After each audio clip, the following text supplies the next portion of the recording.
Recoil can make or break your aim in Battlefield 6, and if you ever felt like your gun just has a mind of its own, this guide is for you. I'll be covering every step you need to take to get better at controlling recoil, from understanding how it works to building muscle memory and finding the right sensitivity that fits you.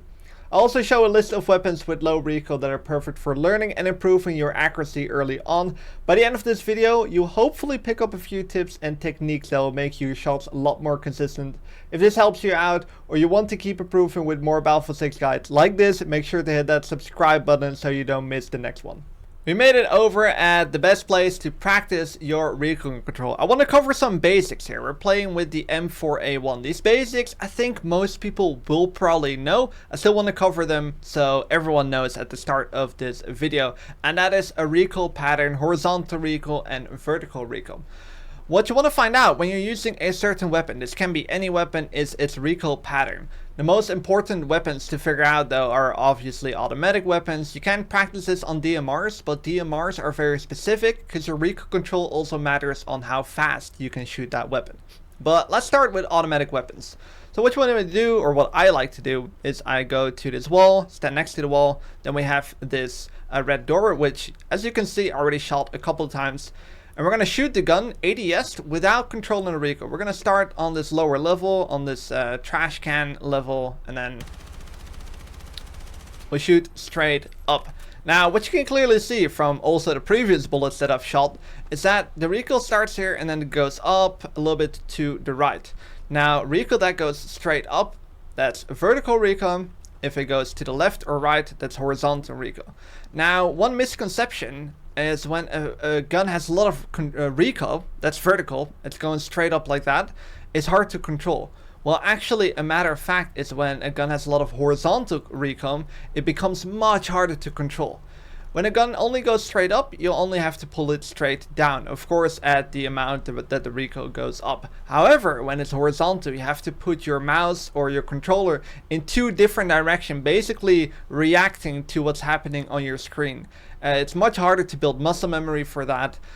So also this goes when you put up attachments on your gun. Prioritize horizontal recoil control over vertical recoil control. So if there's an attachment that says this decreases the horizontal recoil but improves the vertical recoil, so it makes the vertical recoil worse, it's definitely an attachment worth tossing on your weapon, because you just let your muscle memory take over. Now this gun goes up to the right, so how you control it, you pull down to the left as the exact pattern goes to the right and up. Usually it takes a bit of practice to get good at with a weapon. Every weapon works a little bit different, but eventually you will start controlling that gun very well. Always give yourself a little bit of time to use each weapon for a while to get used to its own recoil pattern. And this of course varies also when you put some attachments on there, or when it's a default weapon and it doesn't have attachments. So give yourself a little bit of time to use each weapon for some time, to give your muscle memory some time to learn that recoil pattern. So those are the basics. Now I'm going to give you guys a first big tip when it comes to settings, and this is usually something that I'll see happen on a lot of streams, like why does it look like you have lower recoil than I do? And usually this comes with a visual effect of the field of view. Now I have a high field of view, 120. It's basically maxed out. As you can see, my targets appear quite small, but also my recoil, it seems like it's quite low. Now I'm gonna go to the settings right here. You will find this at graphics, field of view. I'm gonna put this all the way at the lowest it can possibly go, which is 85 horizontal, 55 vertical. Now you'll see that the recoil, I'm going to try and still control it, will look much severe. That's me still trying to control it. The gun does look a lot more bouncy. However, as you can see, the targets do appear a lot bigger. This is just a visual effect. The recoil pattern is still the exact same. I'm here going to prove it. So we're going to stand against the wall. I'm not going to control the recoil. As you see, it's still going up a little bit to the right. Now it went a little bit vertical this time, not the best example. There you go. So it still goes up to the right. So it still is just as hard to control as it was before. However, it does look a little bit more severe. But of course, these players are a lot more bigger now. So technically, it kind of counters each other. So your enemies might appear bigger, but the recoil does appear bigger as well. This is just visual. It doesn't actually affect the actual gameplay.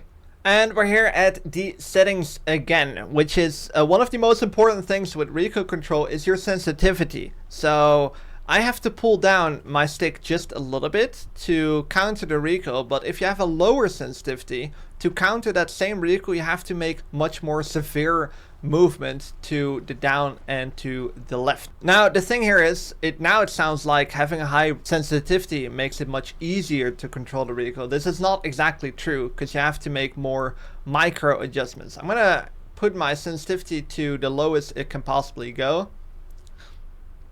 So that's 0 for the infantry aim sensitivity, and then we're going to the zoom sensitivity, which is right here, and we'll put that at 0 as well. So now you're going to see something happen, and that is that I won't be able to control my recoil anymore completely to 0. I'm going to try and control the recoil here. Let's try the door again. As you can see, that's me pulling the stick all the way down. The recoil still goes up because I can't move my stick. This is the fastest I can put my stick down. And the recoil will go up. So you cannot counter that recoil with a too low of a sensitivity. Well, now if you put your sensitivity much higher, you have to make more micro adjustments. So try and find a sensitivity that's not too low, but also not too high. I know it's a little bit of a vague explanation, but try and find a good middle ground. You cannot go too low, otherwise you will simply not be able to control the recoil. And you have to make much more severe movements with your mouse or your stick in order to counter the recoil. So keep that in mind when you pick your sensitivity for a shooter game. Now another setting that is important to have enabled is uniform infantry aiming. Be sure to turn it on. I have this on 133. A simple explanation is that when you have this enabled, it allows you to have a similar feeling sensitivity when you use scopes or iron sights or red dot sights, because you're zoomed in more. If you have this turned off, your sensitivity would feel completely different to each magnification scope you're using. So just trust me on this one. Be sure to have this on. Put this at 133, or at if you're coming from 2042, I believe you want to put this on 178. I'm not 100% sure. I think by default this is on 178. Also an important one, your input curve. I have this on about 5 in 2042. If you're new to Battlefield in general, you can put this on standard. If you've played some of the previous Battlefields, you can change the input curve to whatever Battlefield you liked the best. So for me, this was Battlefield 5. That's the one I played the most, so that's why I use that. Don't really recommend it unless you're coming from about 5 or 2042. Another important setting is the aim left-right acceleration. I'm going to show you something here. Watch how my aim responds to the speed. So you see the instant movement that I'm doing, I'm instantly at maximum speed I can go. This is basically by putting my thumbstick all the way to the right. I'm instantly at the max amount of speed that I go. If I don't move it as fast, you'll see it still moves slow, so it's not like you're at max sensitivity always. Now I'm going to change this setting to 100, and you'll see something happen. So we're back. So aim left right acceleration, we're going to put it at 100. You'll see that my sensitivity doesn't reach its max potential right away. You see how it's slower in the beginning. It's a little bit hard to spot, but it goes slower in the beginning and then it reaches its max potential basically. Now why this is bad is because it's bad for your muscle memory. Your muscle memory kind of likes for things to be very consistent. Instantly my aim feels super off right now. Now the first things that are going to happen when you have this sensitivity, or when you change this setting I should say, is that it feels like your sensitivity might maybe be twice or 4 times as fast than it initially was when you only change your right acceleration. But just trust me on this one. Turn this all the way to 0 and again let your muscle memory take over. Why you want this for recoil control is because for recoil control you need consistency and you need muscle memory. It's not just like if I do this I'm gonna have recoil control. Recoil control is mostly muscle memory. When you have it at 0, your sensitivity is super consistent at any time, at any weapon, at any gunfight. So put that at a 0 and it makes your recoil control a lot better over time. When you first change this setting, it might actually feel a little bit worse. Over time, muscle memory take over and it becomes so much better than it was before. Now we made it over to movement. Movement actually affects your recoil a lot, a whole lot. What happens when you start shooting and moving at the same time, which is called strafing in most cases, it will make your recoil control a lot harder, but also it will make your accuracy a lot harder. I'm gonna quickly explain accuracy. Accuracy is basically your bullet spread. So your reticle can sometimes be on target, but usually when you start shooting for prolonged periods, your accuracy gets worse. So even if your reticle is on target, your bullets will start flying all around. You will usually notice this with players from longer ranges. With that range, there's no problems at all. You can also tap fire, and your first few shots always go exactly where you're shooting, so that's a way to counter accuracy. However, going back to the strafing speed, this is why it's important to use the right attachments on the right guns. There's attachments that will actually improve your accuracy when you're strafing. Overall, for mid-ranges like this right here, it's better to just stand still and not move at all. Even better is to crouch. Unfortunately, I cannot really show it here because, as you can see, the target is behind this little thing right here. I can actually shoot through this. But what I like to do is when I see players within a range of 50 to 70 meters with a automatic weapon, is instead of strafing, I like to go crouch. You can actually shoot through that. I did not know. And it will make your recoil control slightly better. You can strafe, but strafe within ranges of 40 to 0 meters. Because now your bullets will still hit. If I go for the longer range target, it becomes so much harder to be consistent with your aim, your accuracy, and your recoil control. So keep that in mind when you're moving around and shooting targets. You usually prefer to keep a lot of movement going within the range of, let's say, 50 meters. And if it's longer range targets, try and tap fire. Or if your gun just doesn't suit the gunfight, move away or, you know, go behind cover. But do not try to move as much if your gun just doesn't allow it. Now let's move over to ammo types. What's important to know, for example, for snipers and shotguns, recoil control doesn't matter that much. The only thing it could potentially matter on a little bit is automatic shotguns.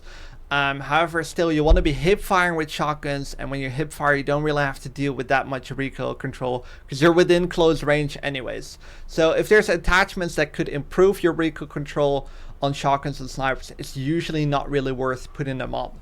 Now, we already covered automatic weapons. They have a pretty consistent recoil pattern, and you want to prioritize your vertical recoil over horizontal recoil. When there's too much horizontal recoil, it's usually better to find some good attachments to counter that. Now, the weird type of weapon is the DMR. So let's jump in with the M39 EMR. Now, the recoil pattern of this gun is as consistent as you're able to fire it. So if you fire it super fast, you have to counter it a lot more than if you fire it super slow. I don't have to control it at all right there if I shoot at that pace. However, if I shoot at that pace, I do have to control it. So DMRs initially can be easy to use, and what you want to be learning with DMRs is to have a consistent rate of fire yourself, because you're the one that controls the rate of fire. When you have a consistent rate of fire, you can also consistently control the recoil of that certain weapon. So it's good to keep in mind with DMRs, you're kind of the one that decides how much recoil you have and how fast you shoot it and how much you need to counter that. If your rate of fire isn't consistent, if you don't have a very consistent tap fire, it's worth practicing that over controlling the recoil initially. So try and be consistent with the rate of fire.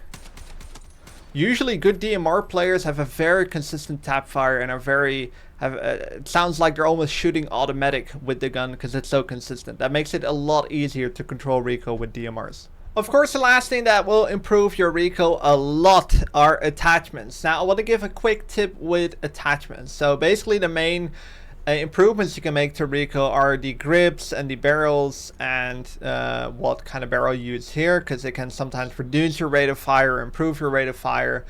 What is important with specifically the grip is that you do not lose too much accuracy. A good example of that is the ripped vertical. Moderately reduces recoil at cost of aim down sight accuracy while moving. So this basically means if you're strafing, your accuracy will get worse. Your recoil itself won't get worse, so this grip will probably feel good. However, you will start hitting less shots with this. So to improve recoil, you don't want to have that go at the cost of everything else. So try and find a good balance with that with certain grips. So that's why I like to use the alloy vertical grip. Slightly reduces recoil. Here you can see on the right side, control goes up when I use this, but mobility and accuracy will go down. So it's not worth it. That's why I use the alloy vertical. It's much better to get used to this recoil pattern, which might be slightly worse than using one that reduces your accuracy or increases your accuracy that much. So keep that in mind when you pick certain gadgets with the on the weapon. So main important ones are the brakes. They are really good to improve your recoil, and then with grips there's a ton of variety you can use. It's really good to go with certain weapons with certain grips, but it really depends on your playstyle. So for example, this one, the ripped vertical, it will reduce your accuracy while moving. This would be fine if you don't move that much while shooting. So if you're using like a longer range weapon, if you're using a closer range weapon like the M4A1, I like to go with the alloy vertical, which only reduces the recoil a little bit and keeps your accuracy as it is. So keep that in mind when you pick your attachments. Now I want to give a couple of starter weapons which by default have low recoil, and you can make it even better with the right attachments. On the assault rifles, there's not a lot to pick from. The SOR, you unlock it pretty quick-ish. It's pretty controllable. The B36 is quite controllable. The M433, you definitely need some attachments to have better recoil control. Now these are the first ARs you unlock. The AK is an absolute laser beam. The damage is quite low obviously, but it's an absolute laser beam. The M4 is very controllable. And now these submachine guns. The submachine guns, I personally feel like they should increase the recoil a little bit. But the SGX, very low recoil, especially when you use the right attachments, which I have a build for on my channel. The PW5 is insane, basically the MP5, and the UMG, which you unlock at level 29. Those three SMGs you unlock very early on have very low recoil. Now moving over to the LMGs, the RPK, again, extremely low recoil. The L110 as well has very low recoil. So I can definitely recommend those two. And then with DMRs, as I talked about earlier, it depends on how good your own recoil control is. So ladies and gentlemen, that's going to be it. Hopefully this video was useful in any way. Be sure to subscribe to the channel if you haven't yet and you don't want to miss out on any of the guides. We're getting close to 250,000 subscribers, so I would hugely appreciate if you would help me get to that goal. And I hope to see you guys in the next video.